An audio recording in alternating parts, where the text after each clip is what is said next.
আজকে পয়লা বৈশাখ, লাঞ্চের মেনুতে আজকে কী রয়েছে সেটা তো তোমাদের সাথে শেয়ার করতেই হবে আমার। আজকে বানিয়েছি দই ইলিশ। আর কী কী কম্বিনেশন আছে চলো পরপর দেখতে থাকো। তবে আমাকে কিন্তু অবশ্যই জানিও তোমাদের দই ইলিশ কার কার পছন্দ। আমার তো দারুণ লাগে গরম ভাতে। আর রয়েছে দেখো এখানে ইলিশ মাছের মাথা দিয়ে বানিয়েছি কচু শাকের ঘন্ট।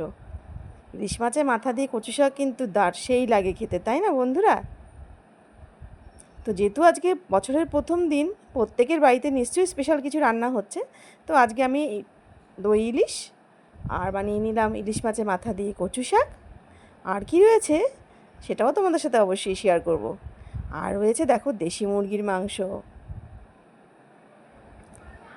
তো চলো, এটাই ছিল আজকের লাঞ্চের মেনু আমার। চটপট জানিও বন্ধুরা এরকম লাঞ্চের মেনু কেমন লাগলো তোমাদের। আর সাথে তো অবশ্যই থাকবে ধোয়া ওঠা গরম ভাত। তো চলো চটপট জানিও কিন্তু বন্ধুরা।